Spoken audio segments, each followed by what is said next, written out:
Hello, my name's Tommy, and I am delighted to welcome you to Podcast Assemble. Quick question for you.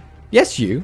Have you ever accidentally made around 30 movies spanning nearly 15 years, and in doing so, just by chance, managed to build an intricate, interwoven, interconnected storyline permeating through each overarching plot? Wait, yes? Kevin Feige, what are you doing watching my dumb YouTube videos? Feel free to drop a like and subscribe while you're there, Kev. The Marvel Cinematic Universe is the very definition of a unicorn for these exact reasons.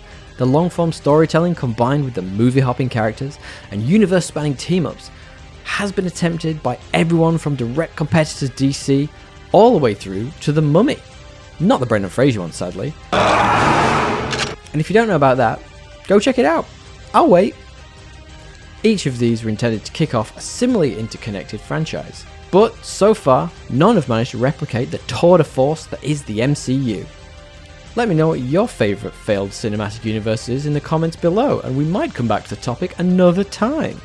Now with 29 movies in the bag, at least I think that's where we're at. That's where we're at, right? No way of checking, I suppose. Anyway, where was I? Ah yes, 29 movies and no end in sight. You'd think that across the hundreds of hours of storytelling, some characters could have been forgotten or plot lines maybe just left in the dirt while the story sprints forward.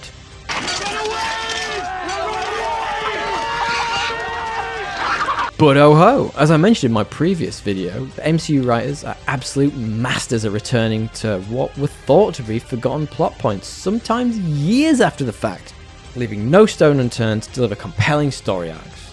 At this point, I'm just surprised Gallagher Guy hasn't had his own spin-off yet. That man is playing Gallagher. Thought we wouldn't notice, but we did. So here are an arbitrary number of characters you thought the MCU had forgotten about, only to come back to years later. A spoiler warning is in effect for the MCU. Number 1, the leader. Lost in a somewhat forgotten chapter of the MCU timeline, lives a movie so egregiously average that even Aquaman 2018 feels threatened. And if you don't get that reference, why not check out our podcast linked below called Podcast Assemble?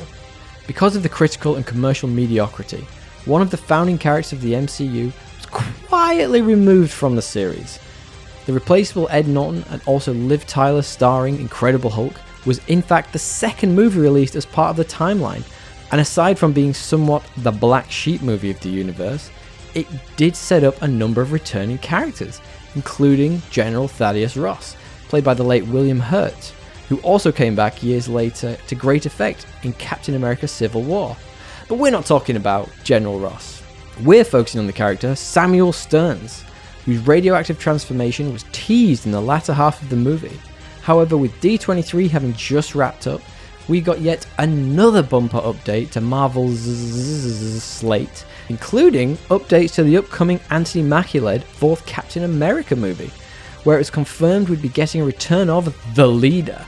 Much like his comic book counterpart, an accident with radiation leaves Stearns' bonce looking like he's had an Engorgio charm placed on him, with an enlarged head and similarly enlarged intellect. Don't know about anything else but enlarged though. Like you, I never thought I'd see the leader return. Number 2, Ghost. Let's be frank, Ant-Man and the Wasp is not my favourite MCU movie. Even the combined effervescence of Paul Rudd and Michael Pena struggled to save it for me. It's, fine. For context, I recently coerced my partner into watching all the Marvel movies in order. Don't ask me how, I'm just not questioning it, she just went along with it. But whilst we watched, Ant-Man and the Wasp somehow managed to be mysteriously missed. However, it did have some interesting plot points and characters. The introduction of the Quantum Realm, for example, drove much of the universe forward. We also got our initial introduction to Hannah John Kamen's Ghost. The MCU's Ghost gained the ability to render herself intangible and generate huge amounts of power as a result of a quantum accident which killed her parents. It was kind of either that or they got killed in an alleyway. Unlike the Quantum Realm, Ghost did somewhat seem to be a forgettable element of the movie, even though her powers were pretty cool. But in a shock twist, the oft-rumoured Thunderbolts movie got a release window and lineup announcement at D23, including the return of Ghost, who will be lining up alongside Sebastian Stan, Florence Pugh, and other villains turned heroes. Number 3, Jane Foster.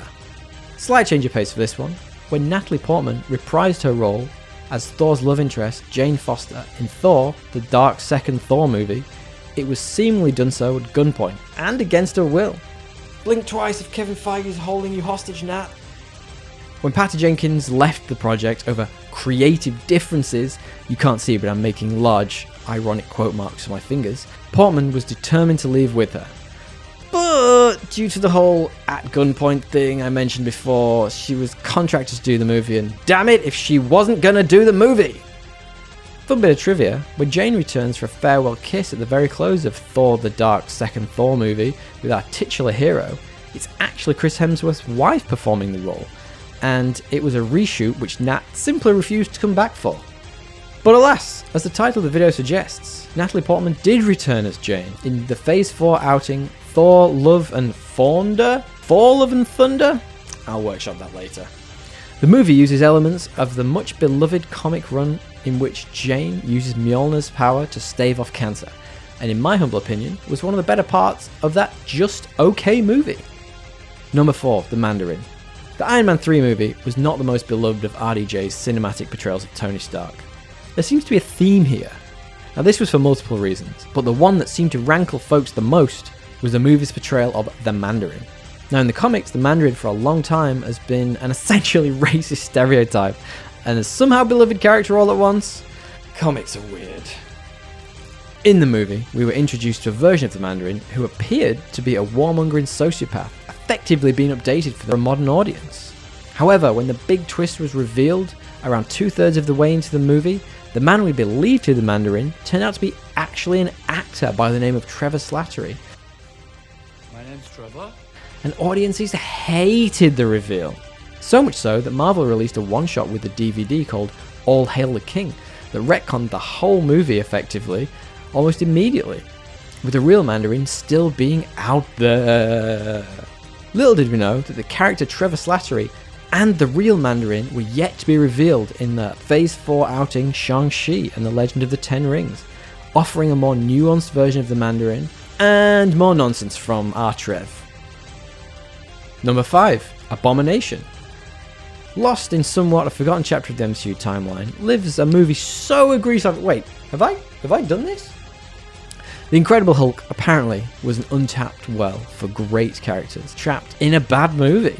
On top of General Ross and the leader, as I mentioned previously, the movie's primary antagonist saw Tim Roth take on the role of Emil Blonsky, or better known as the Abomination. Back in the days when the Marvel formula was to pit a hero against an evil version of themselves, the Abomination was essentially a more spiky Hulk, who shared only vague similarities with his comic book counterpart, and was effectively a completely forgettable character. But no! As I'm sure you're aware from everything from memes to CGI not looking its brilliant best, and twerking joining the MCU, Tim Roth reprised the role in the recent She-Hulk series, which, let's be honest, is just different. Different doesn't mean worse, guys. It just means different. Number 6, Daredevil. For those of you who listen to Podcast Assemble, plug for our podcast, you'll know I have been an avid supporter of the #SaveDaredevil movement.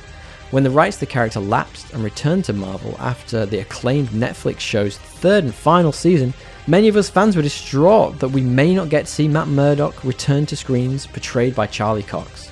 Cox not only seems to have a great love for the role, but his on-screen portrayal of the character was one that resonated with fans, not to mention the action, which was truly brutal, and some of the best storylines we'd seen on superheroes in TV. So when it was announced at D23 that the Man Without Fear would be returning to a Disney Plus show with Born Again, starring all the old favourites, I'm not gonna lie, I got so excited a little bit of Wii came out. My disgustingness aside, that was our rundown of characters you thought the MCU had forgotten about, only to return years later. Did we miss any in here? Sound off in the comments below and let me know which characters you'd like to see make an MCU return. And while you're there, feel free to drop a like, share and subscribe. We also have that podcast I've been banging on about called Podcast Assemble. Why not join us for more Marvel and geek discussions? Thanks for popping by. Tally ho.